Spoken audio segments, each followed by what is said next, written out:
Welcome to Little Creek Bee Ranch for another tabletop lesson. It's January of 2020 and it's freezing cold outside. I think it's 17 northeast Oklahoma. So we're not going to be doing any bee work outside, but we can do some tabletop lessons. We've had a number of students ask about some of the block videos, which is pretty cool.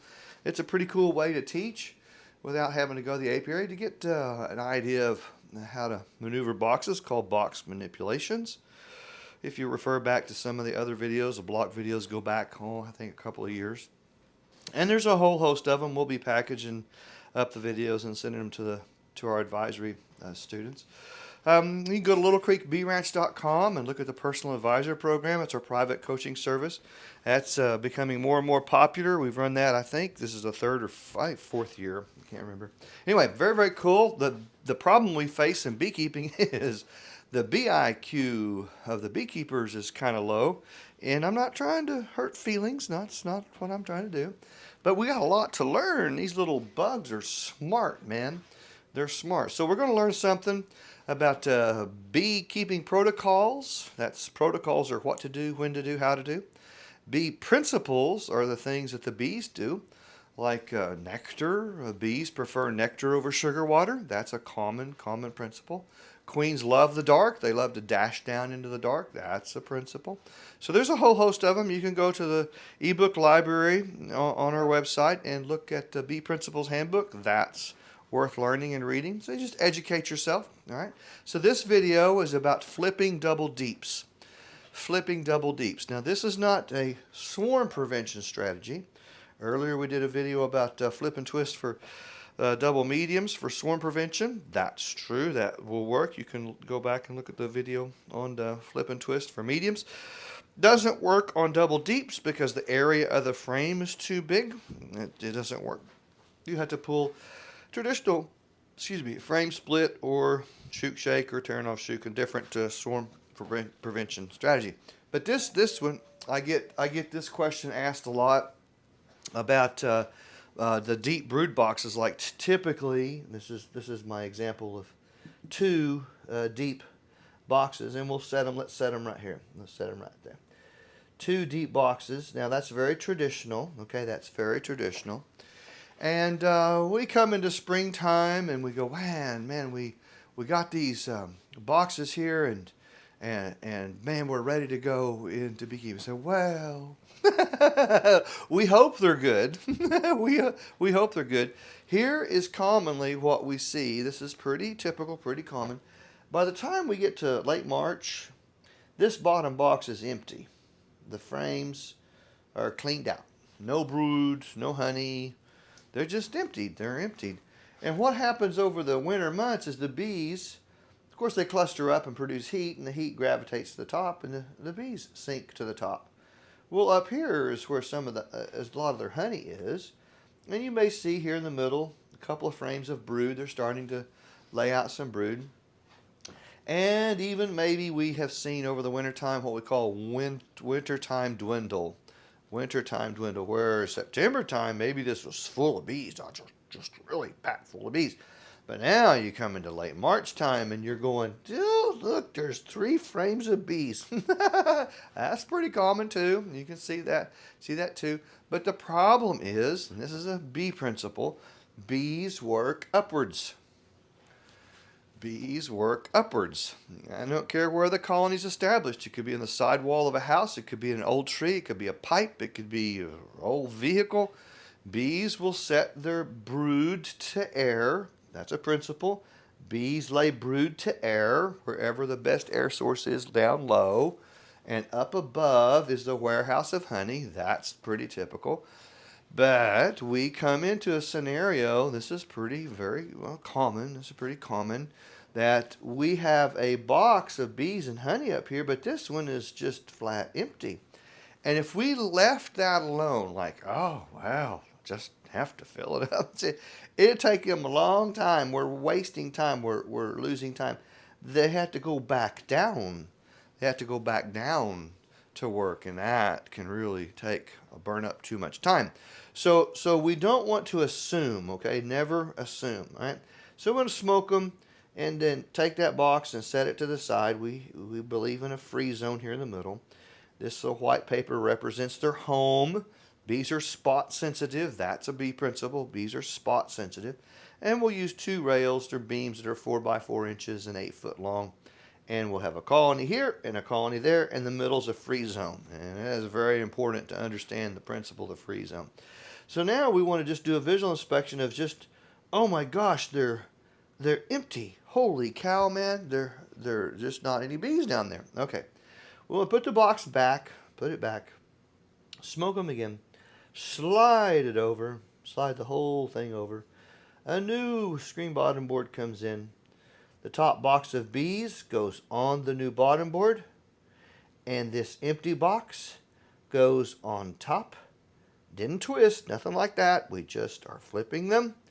The box with the bees goes down, the empty box goes to the top.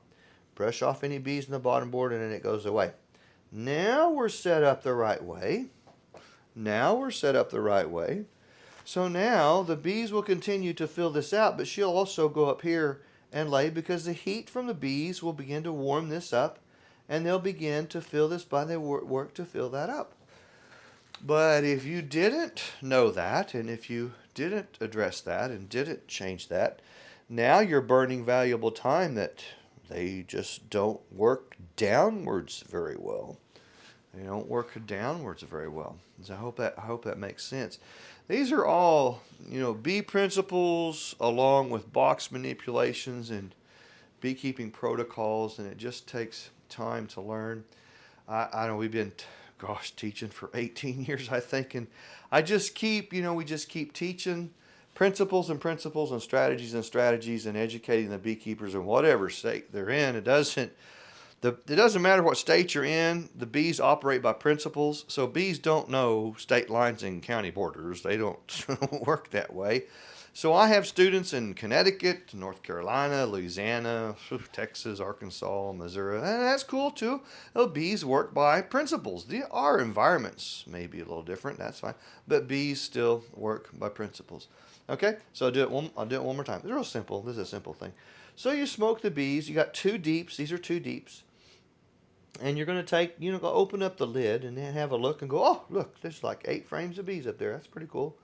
And just set it down to the side. Set it here in the middle, because you got the free zone that's open in the middle. And then just look. And you can look. You don't even have to pull any frames. You can look down in between there if there's any bees in between the frames. If you want to pull up some frames down here, you can. You don't have to, because you ought to be able to look in between the frames. And there's no bees. You go, oh, my gosh, he was right.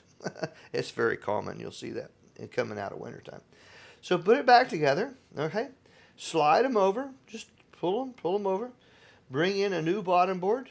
The top one with the bees and the operating systems just goes down. Now we're not going to twist anything. Just pick up the empty one and put it down. Put the lids back on. Bottom board gets brushed off, and away it goes. And now you have cut your timeline down for delayed growth. They'll begin to fill out the rest of the bottom, and then go work to the top. But what if, okay, so I assume you understand. So what if you smoke and take the top off, and you go, oh, look, there's a bunch of bees down here. There's 8 frames of bees down here. Holy cow. And they're up here too. Well, then good. You're done.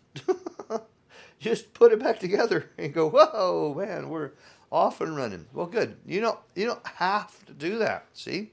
I'm just saying, if you come into late March time and you're checking your colonies and you open up the top and you go, oh, look, there's just a truckload of bees up here. Well, good. But don't assume that's the same condition in the bottom box. That's the error. That's where you'll make a mistake. There will be a lot of bees up here because it's warm. But you're going to have to separate these boxes and set it down and then confirm what you have down here.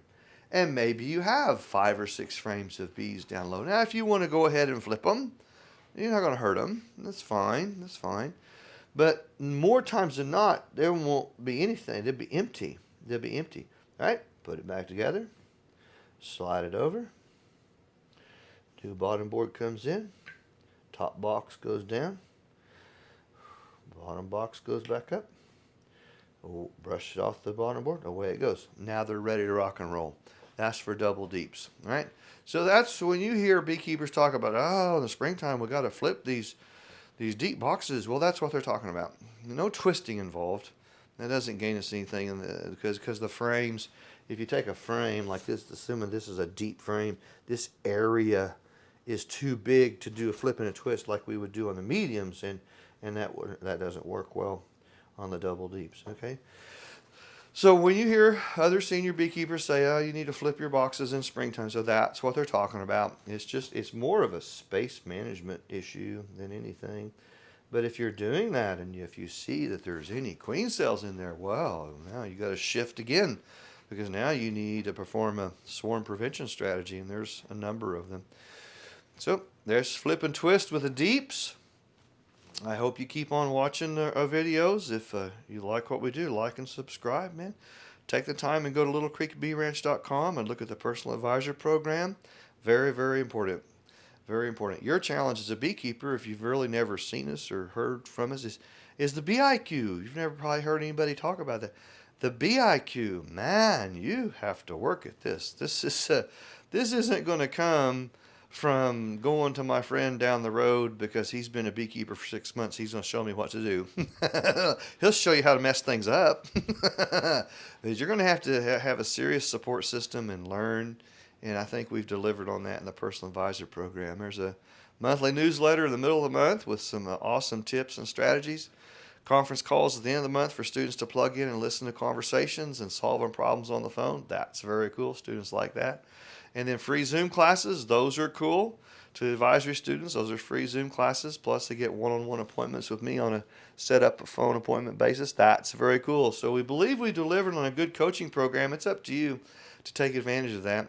LittleCreekBeeRanch.com, the personal advisor program, and just have a look at that and read that. And if you think you want to join us, go ahead and subscribe, and I'll certainly be in touch. But keep watching the blog videos because I've got a list of them. We're going to do like 2 or 3 more today. It's freezing cold, man. We are not going to go outside and do anything with bees. All right. We'll check you later, man. I hope you enjoyed that. More to come.